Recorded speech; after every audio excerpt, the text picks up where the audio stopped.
ಸ್ನೇಹಿತರೆ, ನಾನು ನಿಮ್ಮ ಮಂಜುನಾಥ್ ಹಿರೇಮಠ್, ರಾಜ್ಯಶಾಸ್ತ್ರದ ಉಪನ್ಯಾಸಕ. ಇವತ್ತಿನ ವಿಶೇಷ ತರಗತಿ ಅಂದರೆ ಕೇಂದ್ರ ಬಜೆಟಿನ ಬಗ್ಗೆ ಸಂಪೂರ್ಣವಾಗಿರ್ತಕ್ಕಂಥ ಮಾಹಿತಿ ಇಲ್ಲಿದೆ. ಸ್ನೇಹಿತರೆ, ನೋಡೋಣ ಕೇಂದ್ರ ಬಜೆಟ್ ಯಾವ ರೀತಿಯಾಗಿರುತ್ತೆ ಅಂತೇಳಿ. ಅದೇ ರೀತಿಯಾಗಿ ವಿಶೇಷವಾಗಿ ಕೇಂದ್ರ ಬಜೆಟ್ ಬಗ್ಗೆ ತಮಗೆಲ್ಲ ಗೊತ್ತಿರತಕ್ಕಂಥ ಮಾಹಿತಿ ಅಂದರೆ, ಈಗ ಹಲವಾರು ಸ್ಪರ್ಧಾತ್ಮಕ ಪರೀಕ್ಷೆಗಳಲ್ಲಿ ಕೇಂದ್ರ ಬಜೆಟ್ ಬಗ್ಗೆ ಸಂಪೂರ್ಣವಾಗಿರ್ತಕ್ಕಂಥ ಮಾಹಿತಿಯನ್ನು ತಿಳ್ಕೊಂಡ್ರೆ ನಮಗೆ 3-4 ಪ್ರಶ್ನೆಗಳು ಬರುವಂತಹ ಎಲ್ಲ ಸಾಧ್ಯತೆಗಳಿರುತ್ತೆ. ಹಾಗಾಗಿ ನಾವು ಬಜೆಟ್ ಬಗ್ಗೆ ಬಹು ಆಯ್ಕೆಯ ಪ್ರಶ್ನೆಗಳನ್ನು ನೋಡ್ತಾ ಹೋದ್ರೆ ಯಾವ ರೀತಿಯಾಗಿರ್ತಕ್ಕಂಥ ಬಜೆಟ್ ಬಗ್ಗೆ ವಿಶೇಷವಾಗಿರ್ತಕ್ಕಂಥ ಅಂಶಗಳಿದಾವೆ ಅಂತ ನೋಡ್ತಾ ಹೋದ್ರೆ, ಫಸ್ಟ್ ಒಂದು ಬರ್ತಾ ಈ ಒಂದು ಕೇಂದ್ರ ಬಜೆಟಿನ ಒಟ್ಟು ಗಾತ್ರ ಅಂತೇಳಿ. ಹೌದು, ಎಲ್ಲಾ ಸ್ಪರ್ಧಾತ್ಮಕ ಪರೀಕ್ಷೆಗಳಲ್ಲಿ ಕೇಂದ್ರ ಬಜೆಟಿನ ಒಟ್ಟು ಗಾತ್ರ ಅಂತ ನೋಡಿದ್ರೆ 2023ರ ಒಟ್ಟು ಬಜೆಟ್ನ ಗಾತ್ರ ಅಂದ್ರೆ 45.3.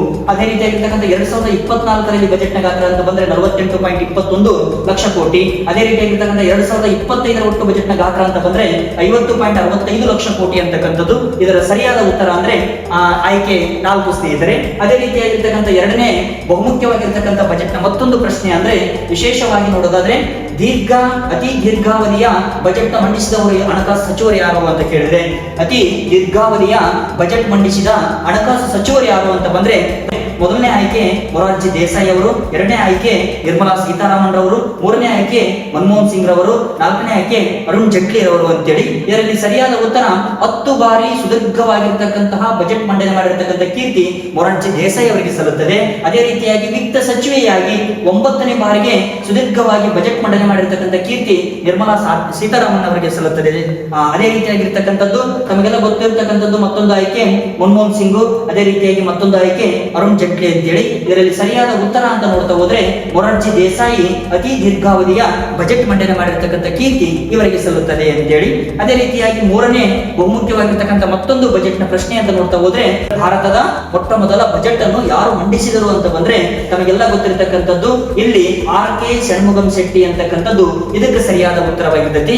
ಯಾಕಂದ್ರೆ ಸ್ವತಂತ್ರದ ಪೂರ್ವದಲ್ಲಿ ಬಜೆಟ್ ಮಂಡನೆ ಮಾಡಿರ್ತಕ್ಕಂಥ ಕೀರ್ತಿ ಮತ್ತು ಸ್ವತಂತ್ರದ ನಂತರದಲ್ಲಿ ಬಜೆಟ್ ಮಂಡನೆ ಮಾಡಿರ್ತಕ್ಕಂಥ ಕೀರ್ತಿ ಮತ್ತು ಭಾರತ ಸಂವಿಧಾನ ರಚನೆಯಾದಾಗ ಬಜೆಟ್ ಮಂಡನೆ ಮಾಡಿರ್ತಕ್ಕಂಥ ಕೀರ್ತಿ ಯಾರ್ಯಾರಿಗೆ ಸಲ್ಲುತ್ತದೆ ಅಂತೇಳಿ ಕಮೆಂಟ್ ಬಾಕ್ಸ್ ಅಲ್ಲಿ ಕಮೆಂಟ್ ಮಾಡಿ ಸ್ನೇಹಿತರೆ. ಆದ್ರೆ ಭಾರತದ ಮೊದಲ ಬಜೆಟ್ ಮಂಡನೆ ಮಾಡಿದವರು ಯಾರು ಅಂದ್ರೆ R.K. ಷಣ್ಮುಗಂ ಶೆಟ್ಟಿ ಅಂತ ನೋಡ್ತೀವಿ. ತದನಂತರದಲ್ಲಿ ಮತ್ತೊಂದು 4ನೇ ಬಹುಮುಖ್ಯವಾಗಿರ್ತಕ್ಕಂಥ ಕೇಂದ್ರ ಬಜೆಟ್ಗೆ ಸಂಬಂಧಪಟ್ಟಿರ್ತಕ್ಕಂಥ ಪ್ರಶ್ನೆ, ಸಂವಿಧಾನದ ಯಾವ ವಿಧಿ ಕೇಂದ್ರ ಬಜೆಟ್ ಕುರಿತಾಗಿ ಸೂಚಿಸುತ್ತದೆ ಅಂತ ಬಂದ್ರೆ ತಮಗೆಲ್ಲ ಗೊತ್ತಿರತಕ್ಕಂಥದ್ದು ಆಯ್ಕೆ 1. ಇಲ್ಲಿ ಏನಪ್ಪಾ ಅಂದ್ರೆ ಆಯ್ಕೆ 1ರಲ್ಲಿ ಸ್ನೇಹಿತರೆ 110ನೇ ವಿಧಿ ಅಂತಕ್ಕಂಥದ್ದು ಏನಪ್ಪಾ ಅಂದ್ರೆ ಇದು ಮಸೂದೆಗೆ ಸಂಬಂಧಿಸಿದ್ದು, ಕೇಂದ್ರ ಬಜೆಟ್ನ ಮಸೂದೆಗೆ ಸಂಬಂಧಿಸಿದ್ದು.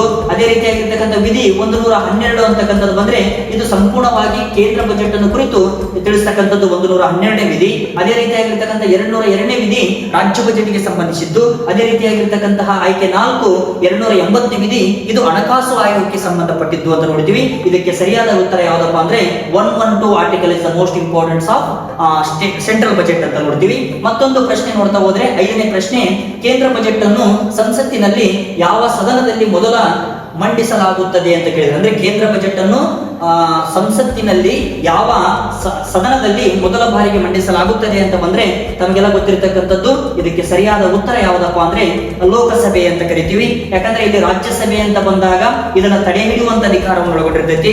ಅದೇ ರೀತಿಯಾಗಿರ್ತಕ್ಕಂಥ ಲೋಕಸಭೆಯಲ್ಲಿ ಮೊಟ್ಟ ಮೊದಲ ಬಾರಿಗೆ ಬಜೆಟ್ ಅನ್ನು ಮಂಡಿಸಲಾಗುತ್ತದೆ. ಅದೇ ರೀತಿಯಾಗಿರ್ತಕ್ಕಂಥ ರಾಜ್ಯ ಅಂತ ಬಂದಾಗ ವಿಧಾನಸಭೆಯಲ್ಲಿ ಮೊಟ್ಟ ಮೊದಲ ಬಾರಿಗೆ ಏನಾಗುತ್ತಪ್ಪ ಅಂದ್ರೆ ಬಜೆಟ್ ಅನ್ನು ಮಂಡಿಸಲಾಗುತ್ತದೆ ಅಂತಕ್ಕಂಥದ್ದು. ವಿಧಾನ ಪರಿಷತ್ತಿನವರು ತಡೆ ಹಿಡಿಯಬಹುದು ಬಜೆಟ್ ಅಂತಕ್ಕಂಥದ್ದು.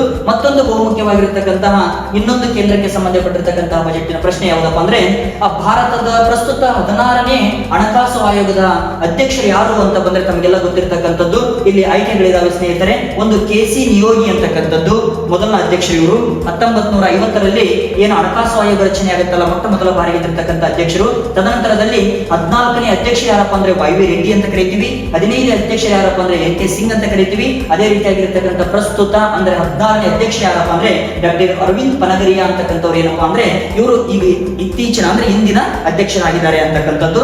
ಮತ್ತೊಂದು ಕೇಂದ್ರ ಬಜೆಟ್ನ ಬಹುಮುಖ್ಯವಾಗಿರ್ತಕ್ಕಂಥ ಪ್ರಶ್ನೆ ಎಂದರೆ ನೋಡಿ ಸ್ನೇಹಿತರೆ, ಕನಸಿನ ಬಜೆಟ್ ಅನ್ನು ಮಂಡಿಸಿದವರು ಯಾರು ಅಂದ್ರೆ ಕನಸು ಎಂದರೆ ಡ್ರೀಮ್ ಬಜೆಟ್ ಅನ್ನು ಮಂಡಿಸಿದವರು ಯಾರು ಅಂತ ಕೇಳ್ತಾರ.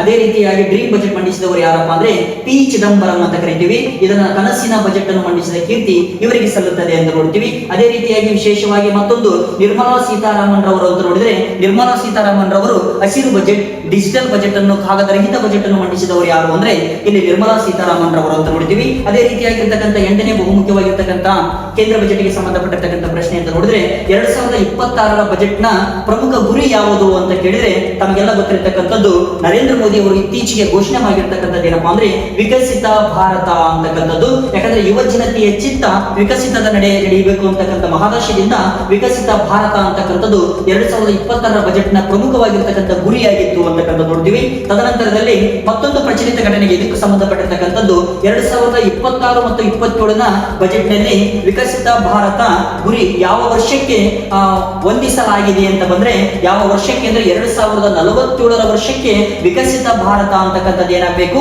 ಒಂದು ವಿಶ್ವಗುರು ರಾಷ್ಟ್ರವಾಗಿ ಹೊರಹೊಮ್ಮಬೇಕು ಅಂತಕ್ಕಂಥ ಮಹಾದಾಶದಿಂದ ವಿಕಸಿತ ಭಾರತದ ಅಂತಕ್ಕಂಥದ್ದು ಏನಾಗಿದೆ ಹೊಂದಿಸಲಾಗಿದೆ ಅಂತ ನೋಡ್ತೀವಿ.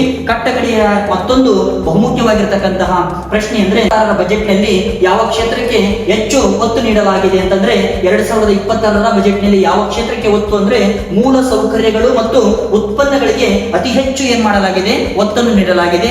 ಆದ್ರೆ ಆರ್ಥಿಕ ಪ್ರಗತಿ, ಜನರ ಬೇಡಿಕೆಗಳು, ಜನರ ಆಶೋತ್ತರಗಳನ್ನು ಇಟ್ಟುಕೊಂಡು ಮೂಲ ಸೌಕರ್ಯಗಳಿದ್ರೆ ಮತ್ತು ಉತ್ಪಾದನೆ ಇದ್ರಪ್ಪ ಅಂದ್ರೆ ಒಂದು ದೇಶ ಅಭಿವೃದ್ಧಿ ದೇಶವಾಗಬಹುದು ಅಂತಕ್ಕಂಥ ಮಹಾದಾಶದಿಂದ ಏನ್ ಮಾಡಿದಾರಪ್ಪ ಅಂದ್ರೆ ಇವತ್ತು ಕೇಂದ್ರ ಬಜೆಟ್ ನಲ್ಲಿರ್ತಕ್ಕಂತಹ ವಿಭಿನ್ನ ಕ್ಷೇತ್ರದೊಳಗೆ ವಿಶೇಷವಾಗಿ ಮೂಲ ಸೌಕರ್ಯ ಮತ್ತು ಉತ್ಪಾದನೆಗೆ ಅತಿ ಹೆಚ್ಚು ಒತ್ತನ್ನು ನೀಡಲಾಗಿದೆ ಅಂತಕ್ಕಂಥ ನೋಡ್ತೀವಿ. ಅದೇ ರೀತಿಯಾಗಿರ್ತಕ್ಕಂಥದ್ದು ಈ 10 ಪ್ರಶ್ನೆಗಳು ಬಹುಮುಖ್ಯವಾಗಿ ಕೇಂದ್ರ ಬಜೆಟ್ಗೆ ಸಂಬಂಧಪಟ್ಟಿರ್ತಕ್ಕಂಥ ಪ್ರಶ್ನೆಗಳಾಗಿದ್ದರಿಂದ ತಾವು ಪದೇ ಪದೇ ಏನ್ ಮಾಡ್ಬೇಕಂದ್ರೆ ಈ ಪ್ರಶ್ನೆಗಳನ್ನು ಗಮನಿಸ್ತಾ ಹೋದ್ರೆ ಎಲ್ಲ ಕೆಪಿಎಸ್ಸಿ, ಕೆಎ, ಪಿಸಿ, ಪಿಎಸ್ಐ ಮತ್ತು ಇನ್ನ ಸ್ಪರ್ಧಾತ್ಮಕ ಪರೀಕ್ಷೆಗಳಿಗೆ ಉಪಯುಕ್ತವಾಗಿರ್ತಕ್ಕಂಥ ಪ್ರಶ್ನೆಗಳಾಗಿರ್ತವು. ತದನಂತರದಲ್ಲಿ ಕಟ್ಟಕಡೆಯಾಗಿ ಏನಪ್ಪಾ ಅಂದ್ರೆ ಸ್ನೇಹಿತರೆ ತಮಗೆಲ್ಲ ಗೊತ್ತಿರತಕ್ಕಂಥದ್ದು ವಿಶೇಷವಾಗಿ ನಾವು ಕೇಂದ್ರ ಬಜೆಟ್ ಬಗ್ಗೆ ಇನ್ನೂ ಹೆಚ್ಚಿನ ಮಾಹಿತಿಯನ್ನು ನನ್ನ ಯೂಟ್ಯೂಬ್ ಚಾನಲ್ ಅಲ್ಲಿ ಮುಂಬರುವಂತಹ ತರಗತಿಯಲ್ಲಿ ತಿಳಿಸಿಕೊಡ್ತೀನಿ ಅಂತೇಳಿ ನಮಸ್ಕಾರ ಸ್ನೇಹಿತರೆ. ಇಂತಿ ನಿಮ್ಮ ರಾಜ್ಯಶಾಸ್ತ್ರದ ಉಪನ್ಯಾಸಕ.